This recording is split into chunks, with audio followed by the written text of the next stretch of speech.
من الشيطان الرجيم. بسم الله الرحمن الرحيم. السلام عليكم ورحمة الله وبركاته. الحمد لله الذي هدانا لهذا وما كنا لنهتدي لولا أن هدانا الله. أشهد أن لا إله إلا الله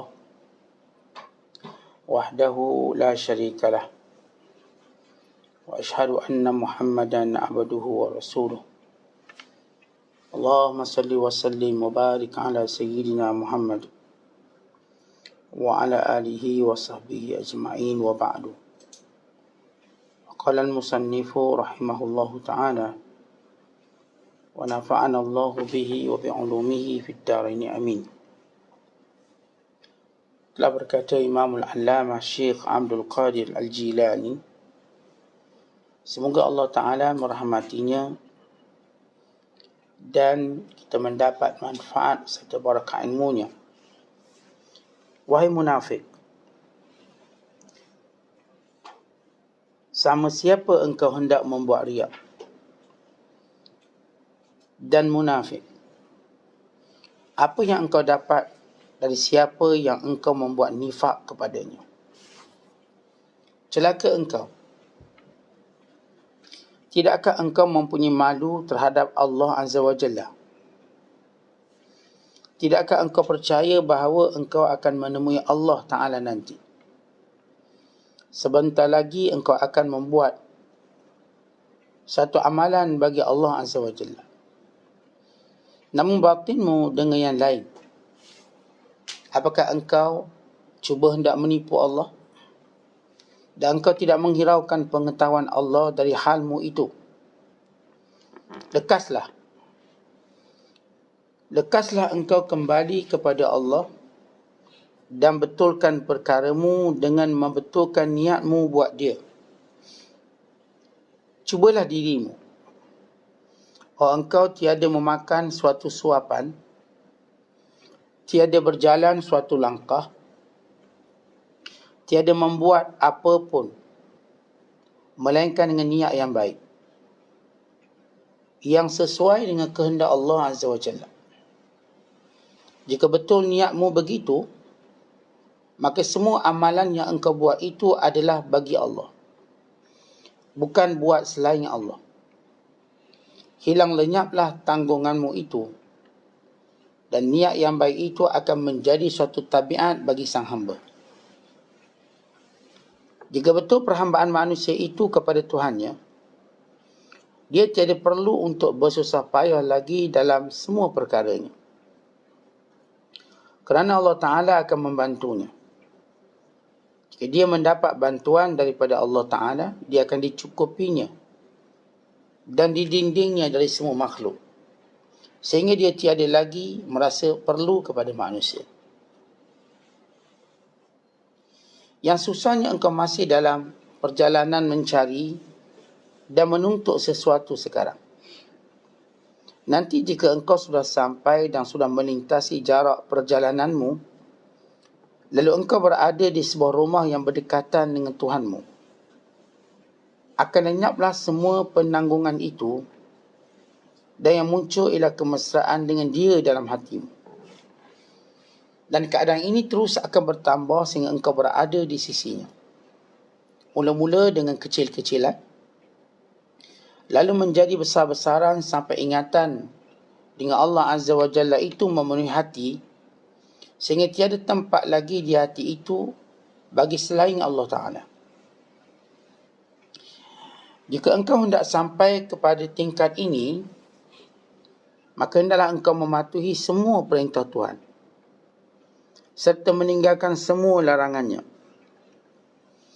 serta menyerahkan dirimu kepada Allah dalam hal-hal yang baik maupun yang buruk, dalam kekayaan dan kefakiran, dalam kemuliaan dan kehinaan, dan pada ketika penerimaan semua yang dicita-citakan itu, yang kebanyakannya berkisar pada urusan-urusan dunia dan akhirat. Engkau berbuat sesuatu hanya bagi Allah Azza wa Jalla, seraya engkau tiada meminta suatu balasan pun daripadanya. Engkau beramal itu dengan penuh niat untuk mendapatkan keredaan Allah serta pendekatan diri kepadanya, baik di dunia maupun di akhirat. Buat hatimu, dan di akhirat buat jiwa nuranimu. Muslimin dan muslimat yang dirahmati Allah sekalian,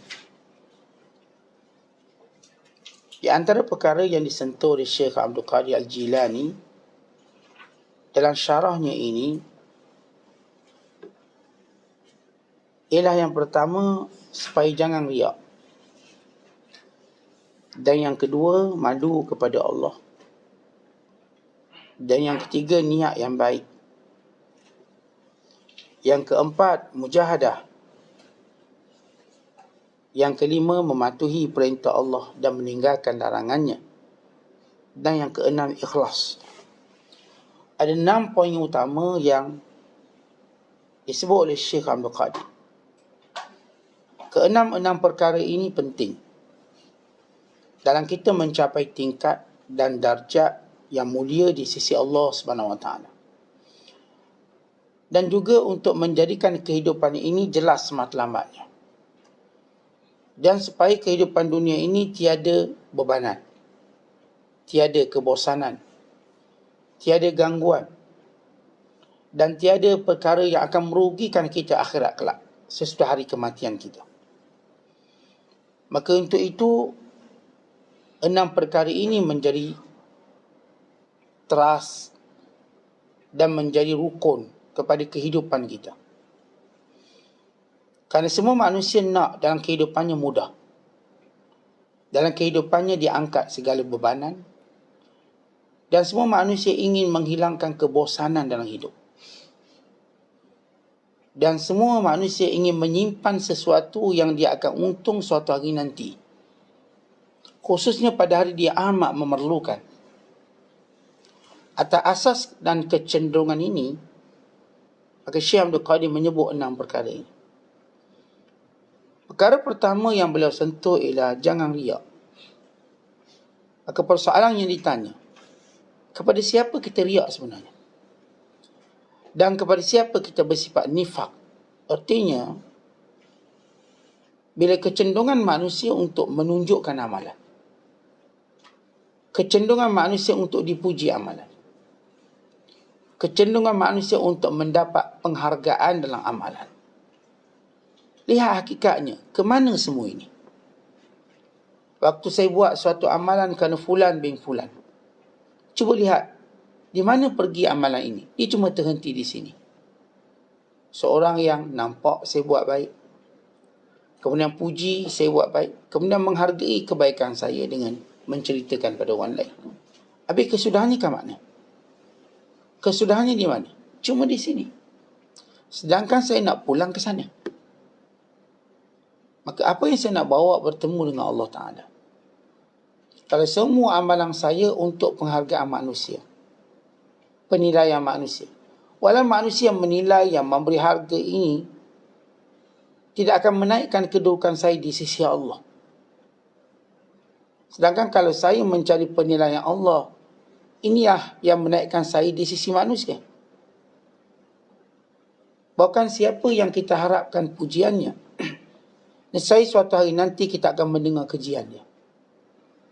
Dalam sunnah kehidupan manusia, kalau ada orang-orang yang tuan-tuan harapkan pujian dia, suatu hari nanti kita akan mendengar kejian dia.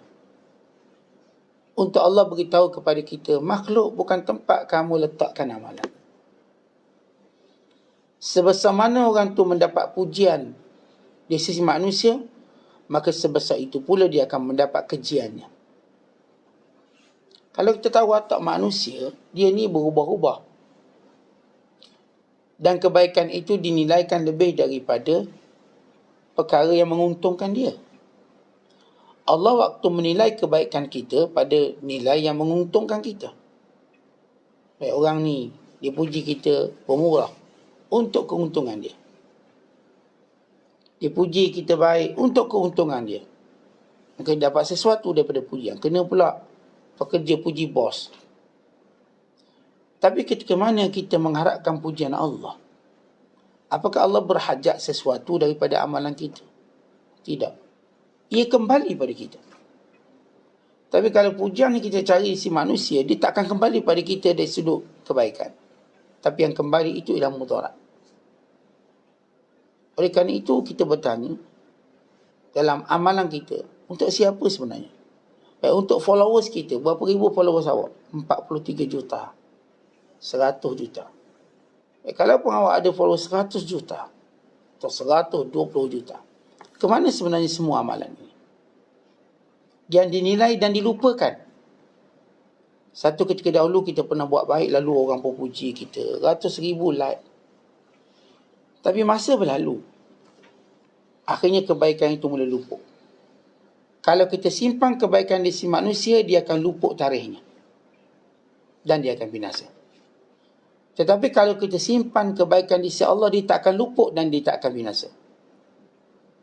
Al-birru la yunsa, kebaikan yang tak akan dilupa. Al-birru la yabla, kebaikan yang tak akan rosak. Tapi kalau tuan-tuan pernah buat baik untuk dinilai oleh manusia, akhirnya orang pun lupa. Ramai mana orang pernah berjasa dengan manusia, dilupakan. Kita bak kata pepatah Melayu, bagaikan melepas anjing tersepit. Dia lepaskan anjing, tangan kita digigit. Jadi kalau manusia puji kita, lepas tu dia boleh lupa benda tu semua. Tak ada. Kita seolah-olah tak pernah buat bakti dan tak pernah buat jasa. Tengoklah dalam rumah tangga. Dalam rumah tangga bila mereka berbalau dan akhirnya bercerai, si isteri akan bersungguh-sungguh menafikan adanya kebaikan si suami, bekas suami, mantan. Si suami juga begitu. Maka masing-masing cenderung menceritakan keburukan. Padahal dulu ni 8 tahun bercinta, 10 tahun. Berkahwin pula 20 tahun. Katakan, akhirnya bila mereka bercerai, yang kita dengar daripada mulut bekas suaminya cuma keburukan. Yang kita dengar daripada bekas isterinya cuma keburukan. Baik, itulah kesudahan pujian manusia. Kita tak bergaduh dengan orang, tak apa. Gaduh habis. Yang mereka puji selama ini tak ada nilai. Yang mereka muliakan selama ini tak ada nilai. Sebab itu, bila kita kenal watak makhluk, kita tak mengharapkan pujian dia. Dia nak puji itu hal lain, tapi kita tak mengharap. Yang kita harapkan ialah pujian Allah. Ini cara untuk kita berfikir tentang kenapa kita nak nifak, munafik, riak pada orang tu. Yang kita sebut tadi, sedangkan amalan yang baik kita akan dilupa. Sedangkan amalan kita tak akan diberi nilai. Bahkan pujiannya akan bertukar menjadi kejian suatu hari nanti. Sebab itu kita tak perlu buat amalan kerana manusia. Kemudian Syekh Abdul Qadir menyebut yang kedua, malulah pada Allah dengan segala nikmat yang Allah beri pada kamu, dengan segala kemudahan yang Allah Ta'ala beri kepada kamu, dan kamu nanti akan bertemu dengan Allah. Maka amalan apa yang kamu nak bawa jumpa Allah? Sedangkan dalam amalanmu kamu menipu dengan Allah Ta'ala. Dan sekalian, bila kita nak jumpa Allah, maka perkara pertama, kita tak nak jumpa Allah melainkan dalam keadaan kita sayang Allah, mahabbatullah. Ini para ulama menyebut bagaimana cara kita nak jumpa Allah yang sebenar-benar. Bila kita nak jumpa Allah, sebagaimana kalau kita nak jumpa dengan sultan, macam mana cara nak jumpa dia? Daripada protokol pakaian, daripada kita dah siap buat rehearsal lagi, macam mana cara berjalan, macam mana cara senyum, macam mana cara bercakap. Itu raja dunia. Ini raja sekalian raja, Allah SWT. Baik, seorang bila nak bertemu dengan Allah dengan pertemuan yang sebenar, maka dia mesti bertemu dengan keadaan dicinta Allah. Dan ini disebut dalam hadis, man ahabba liqa Allah, ahabba Allahu liqa'ahu. Siapa yang cinta untuk bertemu dengan Allah, maka Allah cinta untuk bertemu dengannya. Maka tanggungjawab kita utama. Bila kita nanti nak balik jumpa Allah, kita kena rasa malu nak jumpa Allah, nak bawa apa ni? Nak bawa apa? Pertama, bawalah yang paling tinggi yang kita mampu buat cinta pada Allah. Yang kedua, kata ulama, untuk kita bertemu dengan Allah, kita nak bawa apa? Itu kita membawa ma'rifatullah, kenal Allah. Macam mana kita nak kenal Allah Subhanahu Wa Taala? Dengan menyibukkan diri kita untuk belajar mengenali Allah. Kita tahu Allah yang beri rezeki, kita tahu Allah yang menghidupkan, Allah yang mematikan. Kita tahu sesuatu tidak akan memberi manfaat melainkan dengan izinnya, tak akan beri mudarat melainkan dengan izin, tak akan sembuh melainkan dengan izin Allah, tak akan dapat rezeki melainkan dengan kurnia Allah. Maka ini makrifat dipanggil. Sehingga kita kenali semua benda itu dengan Allah. Kalau selama ni kita tahu kita ni beranak ada sebab mak kita. Waktu kita kenal Allah sebab Allah ciptakan kita. Waktu kita tak kenal Allah, kalau orang tanya, macam mana kamu ada kat dunia? Mak saya lah beranak. Macam mana mak beranak? Tanyalah bapak saya. Maka ilmunya cuma habis kat manusia. Bila tanya, kamu ni duit banyak-banyak dari mana? Bapak saya lah kasih. Siapa bagi duit banyak? Atuk saya kasih. Maka dia berkisar pada manusia. Lagi mana ilmu kita berkisar pada manusia, kita belum ada makrifat. Ni kenapa awak sembuh sakit? Doktor tu rawat saya, doktor tu bagus. Obat ni yang sembuh saya. Selagi itu kita tak ada makrifat. Makrifat, bila seorang tanya, siapa yang sembuhkan kamu? Allah. Macam mana kamu dapat rezeki banyak ni? Allah. Dia akan mulakan dengan Allah dahulu. Kalau kamu ingin bertanya tentang sebab, maka ini sebabnya. Kalau kamu tanya tentang hakikat, ialah Allah. Macam mana kamu ada kat sini? Allah ciptakan saya. Sebagaimana Allah ciptakan ibu saya dan ayah saya. Dan Allah ciptakan kamu. Sebab itu para Nabi waktu mereka berdialog dengan para pemimpin, para raja yang mengaku Tuhan. Bila raja-raja ini bertanya, siapa Tuhanmu? Tuhanku ialah Tuhanmu. Tuhanku yang menciptakanku dan menciptakanmu. Yang menghidupkanku dan menghidupkanmu. Yang mematikanku dan mematikanmu. Dan yang menghimpunkan kita semua di sisinya. Itu dialog para Nabi dengan para pemimpin yang mengaku Tuhan. Sedangkan mereka tidak mencipta apa-apa. Bagi seorang yang kenal Allah, maka kita kalau berlaku sesuatu kerana izin Allah. Bukan sebab ahli sihir itu bijak ke, tidak. Tok Bomo tu pandai ke. Ini jampi siam, ini jampi bali, tak ada. Izin Allah. Bila Allah mengizinkan dia. Sebab itu orang beriman ni tuan-tuan. Dia kena apa pun dia melihat ujian Allah. Inilah dia ahli makrifat. Dia kena apa? Dia kena ada ujian Allah. Dia kerana itu dia bersabar. Kerana itu sakitnya tidak akan tambahkan musuhnya. Ada orang adalah sakit tambah musuh. Sebab apa? Jumpa Bomo kata orang tu, orang ni. Sakit itu satu hal, tambah musuh tu hal yang lain. Hati pula duk benci orang. Kita tuan-tuan normalinya bila kita sakit, kebencian kita pada manusia mula hilang. Kita macam nak maafkan semua orang. Siapa pun kalau dia benar-benar sakit, maka dia tidak mau bermusuh dengan sesiapa. Tapi kalau kita kena penyakit, lalu nisbah pada orang tu, buat orang ni buat, bertambah musuh kita, maka ini bahaya. Maka jangan jumpa Allah melainkan kita ahli makrifat. Yang ketiga, kata ulama, seorang kalau nak jumpa Allah, maka jumpalah Allah dengan keadaan dia mengasihi Rasulullah. Sebab Allah yang kata, bila Allah menyatakan siapa yang benar-benar mencintai Allah, maka dia kena ikut Nabi sallallahu alaihi wasallam. Kena ikut. Fattabi'uni yuhibbukumullah. Ikut aku. In kuntum tuhibbuna Allah fattabi'uni. Dan seorang tidak akan sempurna iman sehingga dia mencintai Nabi SAW. La yu'minu ahadukum hatta akuna ahabba ilaihi min walidihi wa waladihi wan nasi ajmain. Tidak akan beriman seseorang kamu sehingga aku lebih disayang daripada ayahnya, daripada anaknya, daripada dirinya sendiri. Bila Umar Al-Khattab berkata, ya Rasulullah, aku sayang kamu melainkan diri aku. Lalu kata Rasulullah, belum, sehingga kamu lebih sayang aku berbanding dirimu. Lalu kata Umar Al-Khattab, ya Rasulullah, aku sayang kamu lebih segala-galanya. Maka kata Rasulullah, al-ana ya Umar. Oh betul, al-an, ya, inilah betul. Seorang bila dia bertemu dengan Allah, dan kalau dia tak cinta Rasulullah, dia akan ada masalah besar. Bahkan dia tak akan sampai pada Allah Ta'ala. Sebab Allah Ta'ala telah memberi syarat. Seorang tak akan kenal Allah melainkan dia mesti kenal Rasulullah. Dia tak akan cinta Allah melainkan dia cinta Rasulullah SAW. Dia tak boleh taat perintah Allah melainkan dia taat perintah Rasulullah SAW.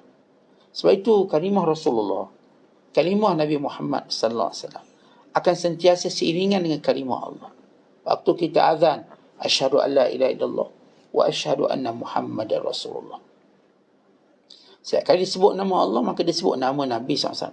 Ati'ullah wa ati'ur Rasul. Ta'at Allah, ta'at Rasul. Maka ini cara orang nak jumpa Allah. Dan yang keempat, seorang jangan jumpa dengan Allah melainkan dalam keadaan dia mencintai orang soleh. Kenapa? Kerana orang soleh ada kedudukan di sisi Allah. Bila kita membenci orang soleh, apa kata Allah dalam hadis kursi? Man adali waliyan faqad azantuhu bil haq. Siapa yang musuh waliku, akulah musuh dia, aku isyaratkan perang pada dia. Kata ada orang bila dia mengusir orang baik-baik, dia kena ingat dia akan terjejas besar akhirat kelak. Kita tu ada orang baik-baik, kita tak nak bermusuh. Walau berbeza pandangan, pendapat, berbeza dari hal-hal tertentu, sebagaimana ia benda khilafiyat, yang kita tahu benda ini berselisih para ulama, sehingga lahir pelbagai mazhab. Maka kita mengambil sikap mencintai orang soleh. Apatah lagi kalangan ulama'nya. Kita tak nak jumpa Allah dan kita ada musuh mana-mana orang soleh, mana-mana orang alim, tak nak. Kita mencintai semua orang alim. Dan semua orang alim ni hujah Allah atas muka bumi ini.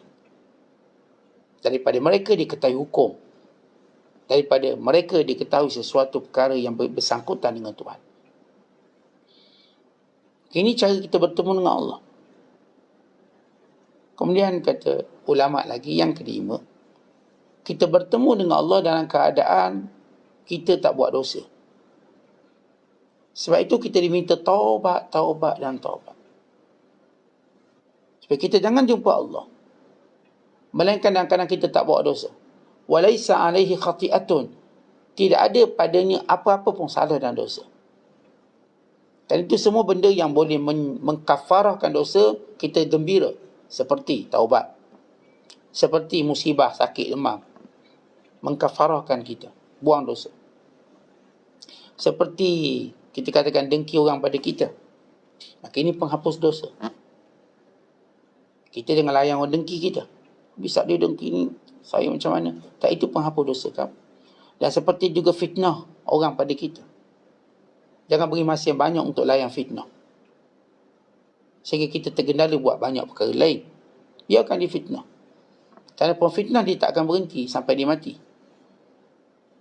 Maka fitnah bila melanda kita, itu tanda Allah nak kafarkan dosa kita. Dan itu juga tanda Allah letakkan kepada kita satu benteng untuk kita tidak melakukannya. Ada orang fitnah kita main perempuan, contoh. Main perempuan. Kita tak pernah pun, tak ada. Dek fitnah ni Allah jaga kita daripada semua perempuan. Fitnah tadi. Dan Allah mengkafarkan dosa kita. Ada orang fitnah kita ambil duit, pecah amanah. Dek fitnahnya kita menjadi orang paling jujur dalam masyarakat. Kita tak pernah ambil duit.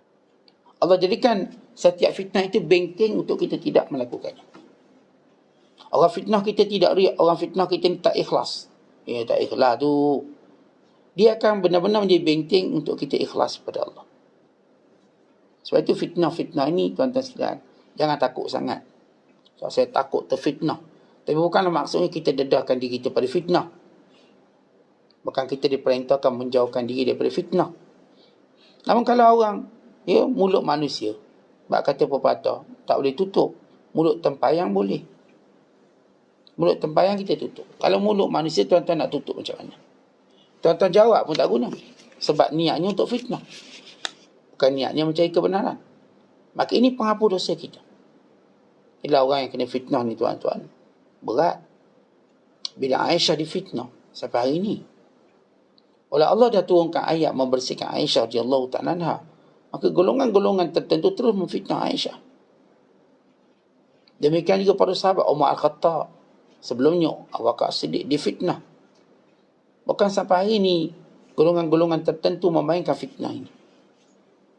Jadi fitnah ialah kafarah pada dosa kita. Kita tak takut Kerana orang yang lebih mulia pada kita juga difitnah. Para Nabi alaihissalatu wassalam. Nabi Allah Sulaiman difitnah sebagai ahli sihir. Sampai hari ini Islam membersihkannya, tapi Yahudi tetap menganggap Sulaiman ahli sihir sampai hari ini. Maryam dianggap sebagai perempuan jalang. Walau Kristian mengangkatnya sebagai Tuhan, isteri Tuhan, ibu kepada Tuhan Isa AS. Dan Islam memberikan haknya Maryam sebagai perempuan yang salihah, imra'atun betul, yang kuat ibadat. Namun Yahudi berkata Maryam itu ialah perempuan jalang. Dia berzina sehingga melahirkan Nabi Isa. Dan cerita fitnah Yahudi ini tak pernah berhenti. Tapi kalau Maryam yang suci itu difitnah penzina, bayangkan. Supaya orang-orang yang benar niat dengan Allah tidak terkesan dengan fitnah-fitnah yang kecil berbanding fitnah orang-orang baik. Ya Allah Ta'ala tunjuk dalam sejarah kehidupan manusia. Hatta Nabi Isa difitnah sebagai anak zina oleh Yahudi sampai hari ini. Yahudi masih terus berkata Nabi Isa itu anak zina. Ketika mana Kristian cuba mengangkat Nabi Isa kepada peringkat Tuhan, ini tidak menghentikan Yahudi untuk berkata yang Nabi Isa itu anak zina. Dan Islam memberi hak pada Nabi Isa sebagai seorang Nabi dan Rasul, sebagaimana nama Nabi-Nabi sebelum ini, yang wajib kita beriman padanya. Maka lihat bagaimana fitnah. Oleh sebab itu, jumpa Allah dalam keadaan tak ada dosa. Ya, apa pun penghapus dosa, tuan-tuan janganlah merasa bimbang.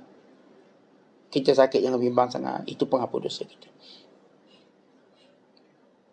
Dan yang keenam, kita jumpa Allah dalam keadaan kita banyak buat amal soleh. Banyak amal soleh. Sebab Allah nak tengok yang itulah, mana amal soleh. Amal soleh mana?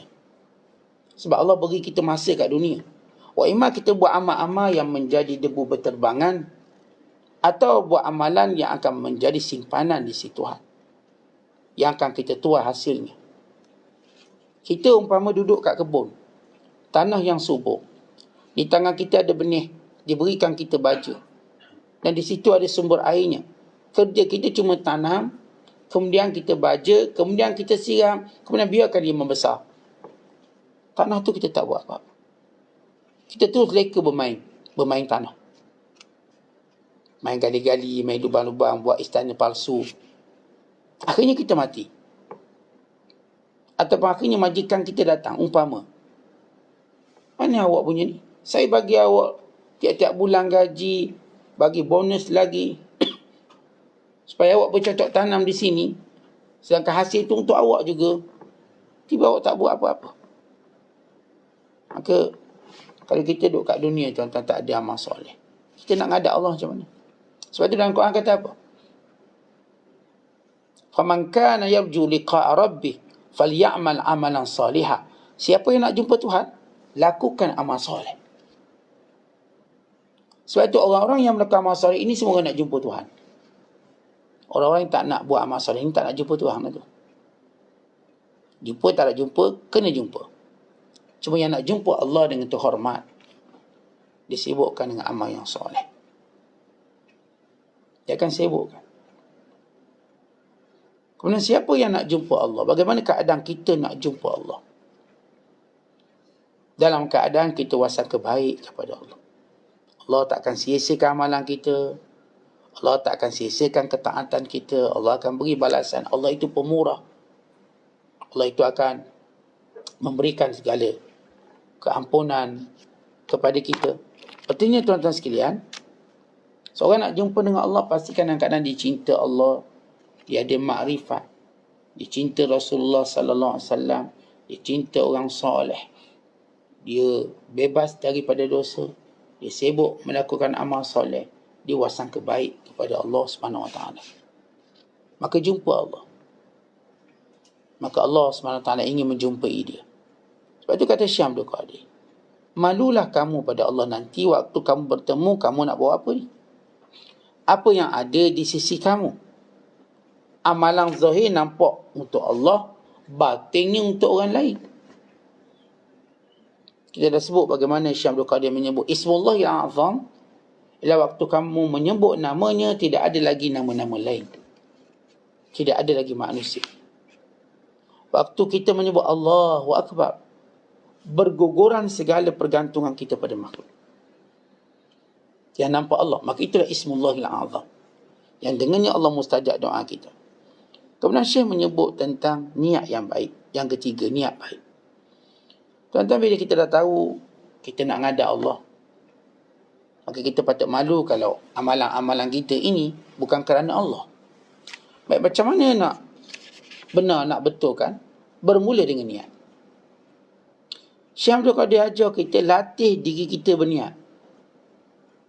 Itu yang ulama-ulama ajar kita bila sebut solat usolli lillahi ta'ala, nawaitu sawma ghadin lillahi ta'ala. Demikian niat-niat sebut lillahi ta'ala, lillahi ta'ala, duk main lillah segala. Kenapa? Itu cara kita nak fokuskan. Biar kita berjalan niat kerana Allah, duduk niat kerana Allah. Tuan-tuan duduk dalam majlis ilmu niat kerana Allah, bukan kerana rutin. Lama-lama rutin ini akhirnya pun akan rosak. Jemu mari bosan. Setiap kali kita duduk kerana Allah Ta'ala. Sebab itu kalau para ulama bersepakat, setiap amalan yang baik kita nak buat mesti ada niat. Ini niat yang bersamaan dengan perbuatan. Tuan-tuan buat haji, niat. Waktu pakai ihram, maka niat baru sah. Umrah juga begitu. Solat juga begitu. Puasa juga begitu. Tapi Syekh Abdul Qadir menyebut mukaddimah kepada semua itu. Niat yang baik. Saya nak sembahyang, memanglah waktu berdiri itu dah kena niat. Tapi dalam perjalanan saya dah niat solat. Ya Allah, aku nak solat. Dengan niat itu Allah bantu kita.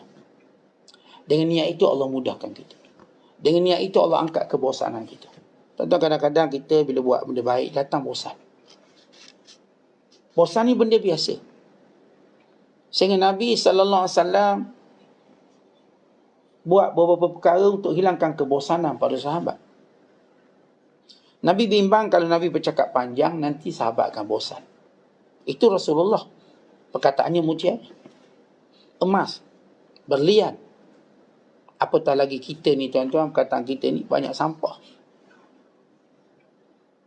Rasulullah SAW, dia tak cakap panjang-panjang, bimbang orang ni bosan. Bahkan perkataan Rasulullah ringkas, jelas. Dan baginda SAW juga tidak buat sesuatu ataupun Nabi melarang sesuatu yang dilakukan kalau boleh menghasilkan kebosanan. Waktu Nabi menegur Zainab, Nabi menegur sekumpulan wanita yang iktikaf di masjid Nabi, yang mengikat tali-tali untuk mereka bersandar pada tali di tiang. Antara tiang tu ikat tali, retas entang tali. Kalau penat solat berdiri, mereka akan sandar kat tali ni. Nabi kata, hulu, buang tali. Alaikum ma tutikun. Alaikum ma tutikun. Jangan macam tu. Buat sekadar kamu mampu. Wallahu la yamallu hatta tamallu. Allah tak bosan sehingga kamu bosan. Maksudnya malal, sifat malal, sifat bosan, boleh berlaku dalam kebaikan kita, ketaatan. Dan punca bosan. Kenapa tuan-tuan bila kita buat satu amalan, kita boleh bosan? Dia banyak sebab. Kadang-kadang kita mengaji Quran datang bosan, tak nak haji. Kadang-kadang tuan-tuan kita tolong orang pun rasa bosan. Bosan Ustaz tolong dia. Hantar rumah orang miskin rasa bosan. Kita rasa dia tak boleh ke datang ambil sendiri. Padahal kita ada pahala untuk hantar kat dia. Tapi kita dah mula rasa macam bosan.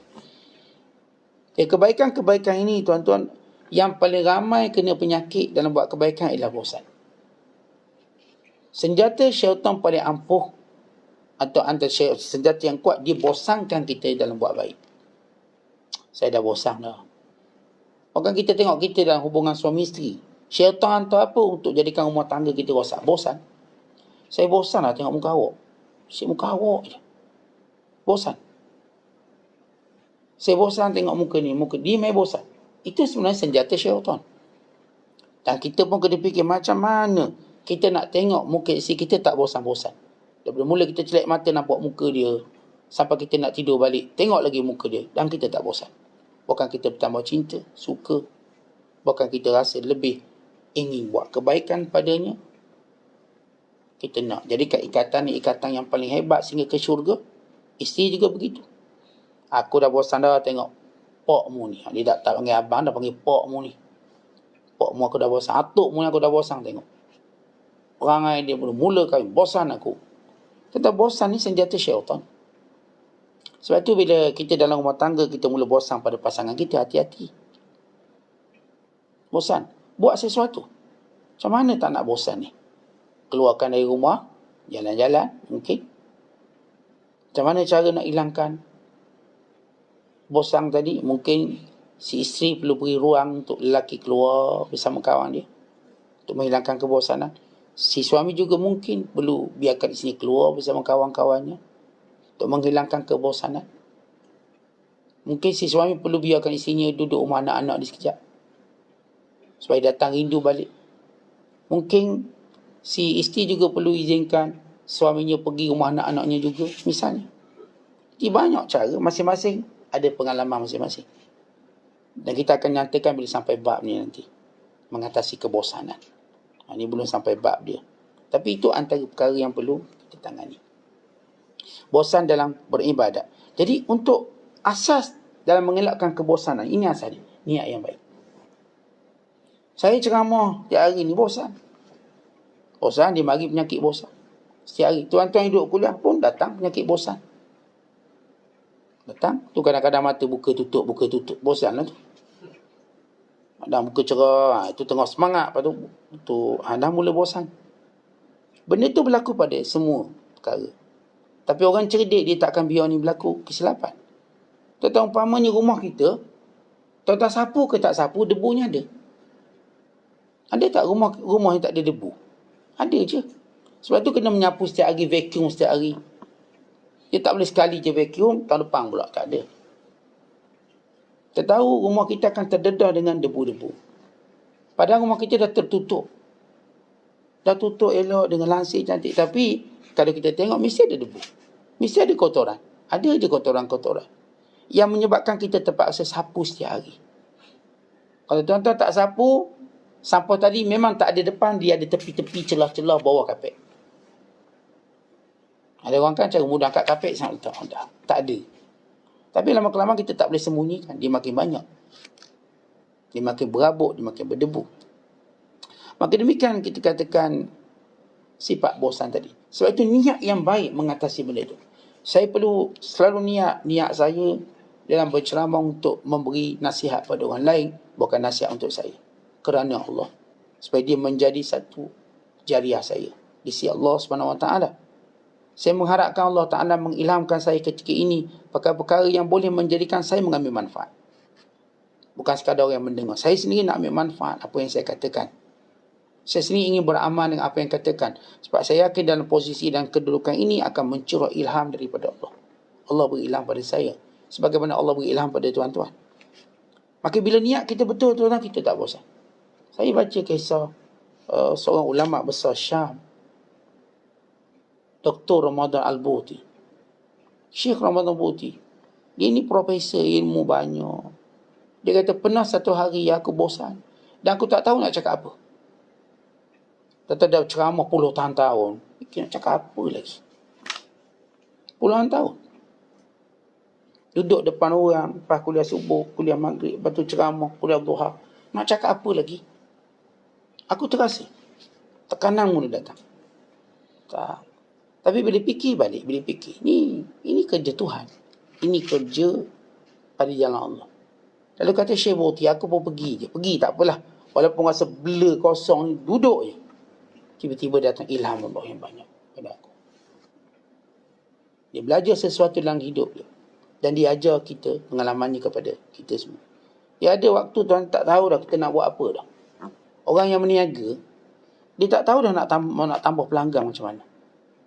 Dah habis sedap dah makanan dia ni.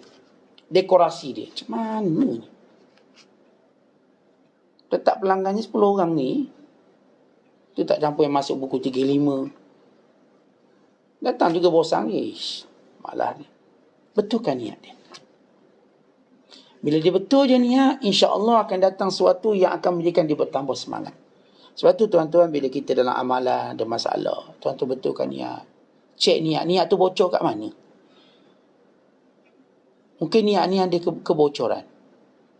Ada rosak dia. Ada tersumbat dia. Biar benar-benar niat kerana Allah, maka datang bantuan Allah. Sehingga kita rasa tak perlu pada manusia. Lalu kita gembira, kita kuat tanpa manusia. Ramai orang gembira dia kerana manusia, kuat dia kerana manusia, semua benda kerana manusia. Dan tak selamanya kita mampu menggunakan manusia untuk kebaikan kita. Kerana hubungan itu akan putus. Mau atau tidak mau. Salah satu hubungan yang tak putus adalah hubungan kita dengan Allah.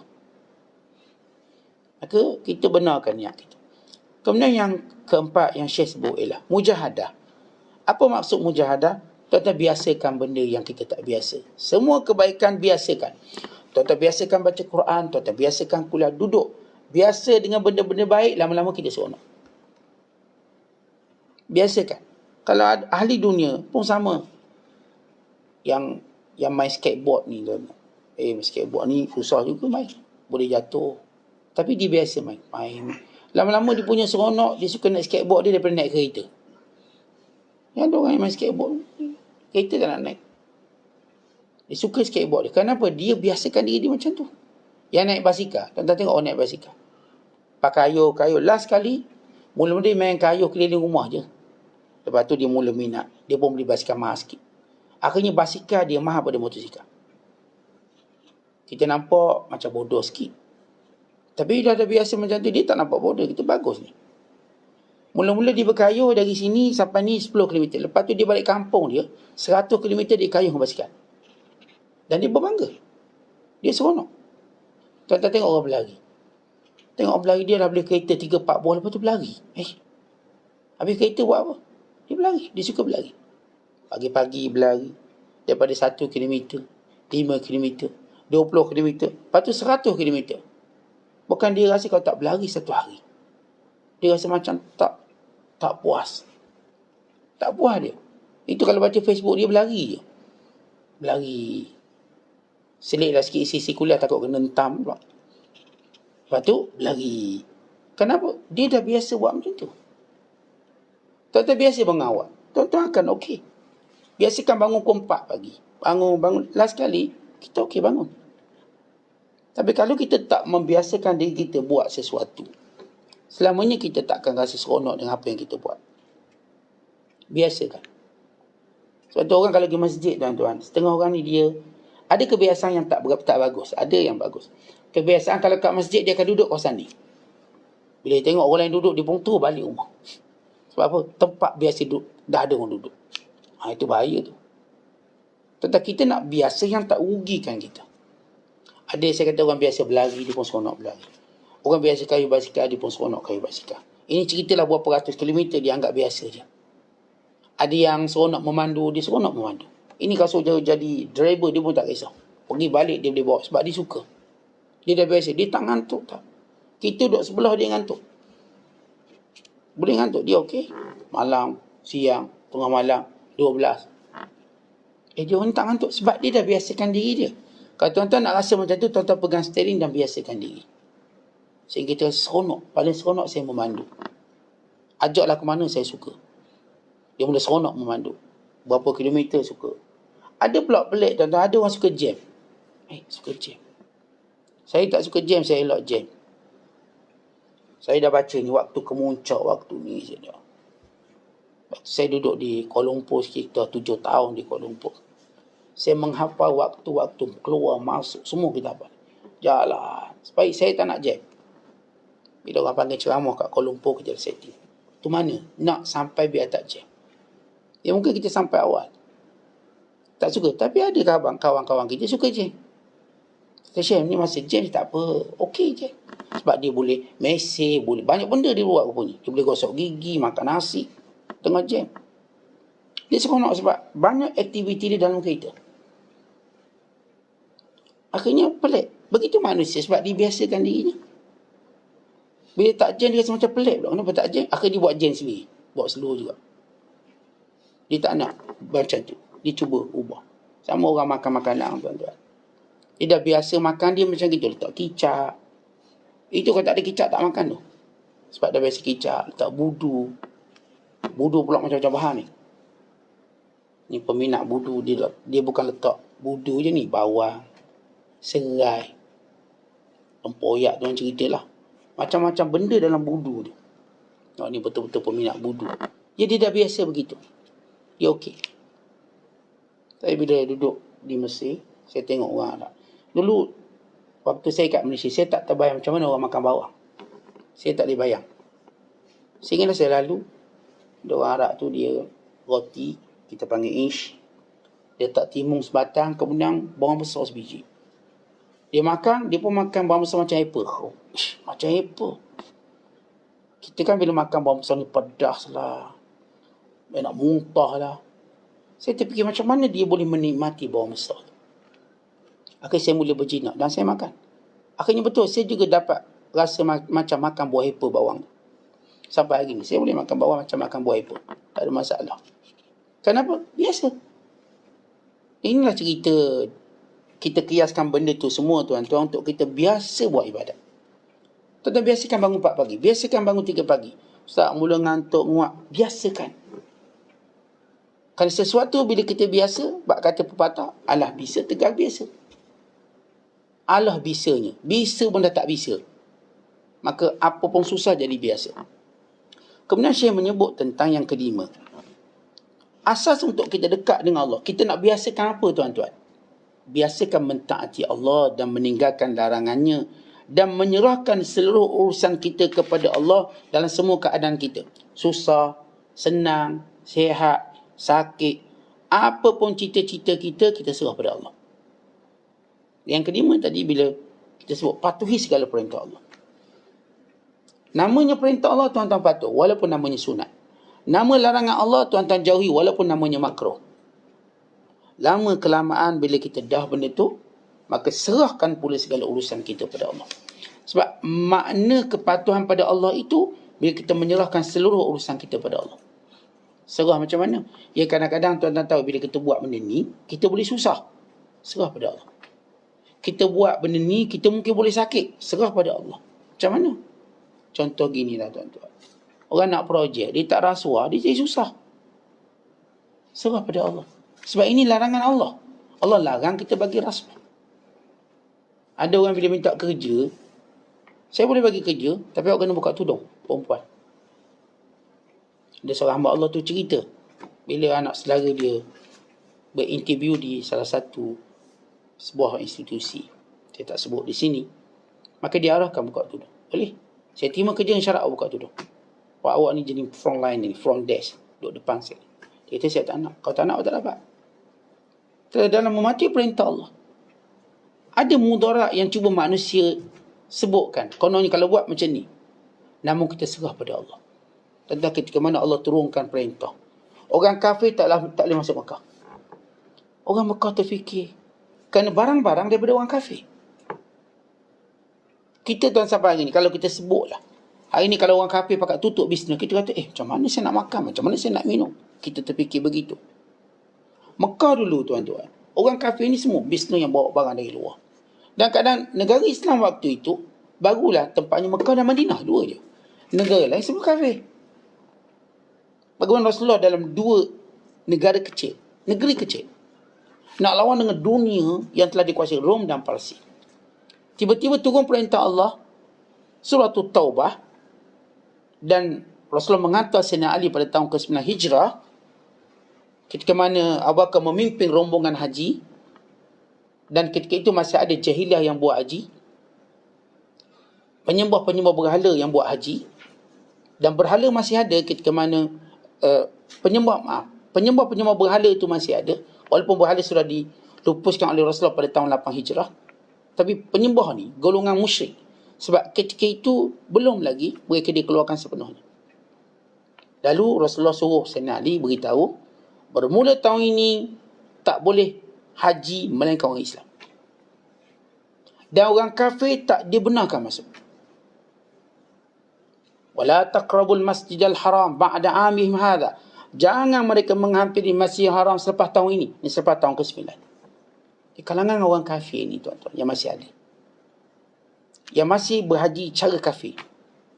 Dan selalu mengingatkan, jangan seorang pun tawaf dalam keadaan telanjang. Sebab ada lagi yang nak bayar nazar dengan tawaf telanjang.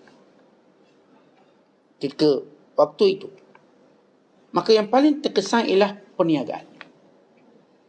Kerana barang-barang perniagaan dibawa oleh orang kafir. Apa kata Allah? Fa in khiftum ailatan fasawfa yughnikumullahu min fadli. Kalau kamu takut miskin, Allah yang akan kayakan kamu. Maka orang beriman patuh. Orang kafir tak dibenarkan masuk Makkah. Tapi macam mana perniagaan? Maka Allah suburkan dengan cara yang berkat. Akhir sampai hari ini tuan-tuan, kalau tuan-tuan pergi Mekah, tuan-tuan pergi Madinah, apa yang paling kita tengok kagum daripada segala keajaiban dunia Islam? Rupa-rupanya tuan-tuan, kalau tak ada orang kafir pun, orang Islam boleh hidup subur pun. Kita sebenarnya tak perlu pun bergantung dengan ekonomi orang kafir. Orang Islam ada ekonomi dia. Kita tengok bagaimana Mekah, semua orang Islam niaga. Semua barang kita nak ada kat situ. Yang kita cuma perlukan barangnya, bukan orangnya. Dan orang kafir pun dia nak hantar barangnya ke negara Islam. Tak ada isu pun. Dia tak ada masalah pun bila mana kita sekat orang kafir ni daripada berniaga. Tak ada isu. Kan orang Islam pun pandai berniaga. Ini kita sebut dalam konteks di Mekah dan Madinah. Dalam konteks yang lain, kita sebut kalau arak. Orang kata ini sumber ekonomi sehingga kerajaan kita payahnya nak haramkan arak. Bukan kata haram arak. Nak metimah pun tak berani lagi. Tak kuat. Kekal nama timah arak ni. Arak nama timah. Nak haram arak lagi susah. Ini kerajaan yang pegang kekuasaan. Maka apa yang mereka takut? Oh, sumber ekonomi, pekerjaan, sekian-sekian. Kita katakan, kalau benar kamu taat dan patuh pada Allah, kamu akan serahkan urusan ini pada Allah. Rezeki itu urusan Allah. Waktu kita haramkan arak, judi, Allah insya-Allah akan timbulkan sumber-sumber rezeki yang lain yang banyak. Jadi ini dia maksud penyerahan pada Allah. Benar dalam kita buat ketaatan, kadang-kadang kita teruji. Kalau saya semayang, nanti kena tindakan tak tertib setengah mereka. Kalau saya tutup aurat, nanti saya diturun pangkat. Nanti saya tak di-approach untuk naik pangkat lebih tinggi. Saya tak tekan direkomendkan. Tetap serah pada Allah. Ini perintah Allah, tak ada seorang pun rugi dalam melaksanakan perintah Allah. Kalau pun rugi seketika sebagai ujian. Umpama kita campak sabuk. Walau mungkin tenggelam seketika, tapi namanya sabuk dia akan timbul. Dia akan timbul. Dan umpama batu, walau mungkin dia muncul sekejap, tapi dia akan tenggelam sebab dia batu. Ya, kebaikan ni tuan-tuan, ketaatan pada Allah. Mungkin kita nampak macam rugi sekejap. Dah kita punya kedai, tuan-tuan, semua kita arahkan pekerja tutup aurat. Kedai kau tutup aurat, orang datang ke orang nak seksi-seksi. Sebab dah jadi macam gitu. Tak, kita cuba buat. Orang bukan nak tengok aurat, orang nak makanan. Asalkan makanan kita sedap. Ni setengah kedai masuk je mesti buka lagu. Ni kalau tak buka lagu tak laku ke? Kita pun terikut-ikut. Kedai buka lagu. Tak buka lagu bukan kedai. Dia ingat macam rumah jenazah. Itu tuan-tuan kita pun lawan. Kita struggle. Tapi saya tak nak buka. Saya nak tengok laku tak bisnes. Saya tak nak buka lagu. Jangan juga bisnes. Alhamdulillah. Okey. Kita cuma takut sebab yang terlibat dengan benda ni orang fasik. Orang fasik bila dia berniaga, dia bawa segala unsur fasik dia. Maka bila orang baik nak berniaga, dia ingat bahawa itu salah satu daripada rukun perniagaan. Walau bukan. Dia tak ada kaitan. Kita boleh buat acuan kita sendiri. Akhirnya kita boleh berniaga dalam keadaan pekerja kita tutup aurat. Macam tuan-tuan lihat, kita kan ambil acuan perniagaan, kita namakan airline system, penerbangan. Sebut je pramugari, semua tak pakai tudung. Itu sejarah dulu. Semua. Tiba-tiba ada orang menongkar arus. Datang Royal Brunei, pakaikan tudung. Datang beberapa pesawat, mewajibkan pakai tudung. Saudi, pakai tudung. Qatar, pakai tudung. Misalnya, mula. Akhirnya, rupanya tak ada kaitan apa pun. Penumpang tetap macam tu. Ada menganggap dengan memakai seksi, penumpang lagi nak naik kapal terbang. Akhirnya, syarikat ni pun bengkak. Kita jangan mengikut acuan mereka. Sebab itu baik bila orang kafir memimpin dunia, orang fasik memimpin dunia, dibawa elemen kefasikan bersama seolah-olah kita rasa begitu. Seorang sarjana Islam tertipu bila tengok dunia barat ni maju sungguh-sungguh. Dunia Islam jatuh. Apa kata dia dalam buku dia? Dia kata kita tak mungkin maju melainkan kita kena ikut cara dia. Caranya ialah kita mesti makan dengan sudu dan memakai pakaian dia. Akhir dunia Islam waktu itu tuan-tuan menyangka dengan memakai pakaian mereka dan dengan memakan cara mereka, dengan itu kita maju. Akhirnya kita tetap menjadi mainan mereka. Tetapi kita takkan maju bila kita ikut acuan dia. Sebab mereka buat acuan untuk menjadikan kita tak maju. Tapi kita menyangka dengan ikut mereka, kita akan maju. Rupanya tidak. Kita dah ada acuan kita. Kita lupa acuan nenek moyang kita. Kita lupa acuan para salafus soleh kita. Acuan yang Allah letakkan pada orang beriman dengan firman-Nya, sibghatallah wa man ahsanu minallahi sibghah. Ini acuan Allah. Acuan kalau kerja, jangan lupa solat. Kalau berbisnes, jangan terlibat dengan riba. Ini acuan kita, tuan-tuan. Mereka cuba buat acuan supaya kita ikut. Kita tak maju juga.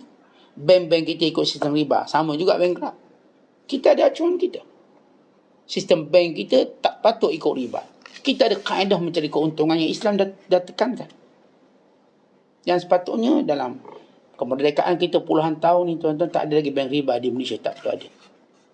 Sebagaimana tidak perlu ada lagi insurans yang bukan Islam. Semua mesti takaful, wajib. Sebab tak terjejas apa pun. Saya masuk hospital, saya pakai takaful. Apa kata terjejas? Tak terjejas. Saya kena cover sama. Macam konvensional cover. Apa perlu kita pada konvensional? Sedangkan ia haram dan berdosa. Sama juga, saya boleh beli kereta dengan sistem Islam. Kenapa saya nak beli cara ribawi? Dan kenapa kerajaan masih lagi memberi ruang ribawi ini berlaku? Walau bank boleh untung dengan cara ini.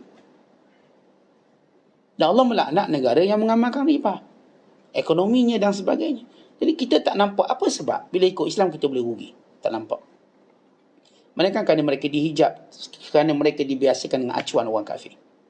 Yang keenam yang disebut oleh Syekh ialah ikhlaskan diri kita kepada Allah. Dan semua amalan, tuan-tuan sekalian, kita kena ikhlas kepada Allah. Kemuncak ikhlas itu bila kita tidak minta balasan daripada Allah, melainkan kita inginkan Allah, yang akan dihuraikan pada ungkapan yang akan datang tentang nilai ikhlas yang sebenar. Wallahu a'lam bishawab. Assalamualaikum warahmatullahi wabarakatuh.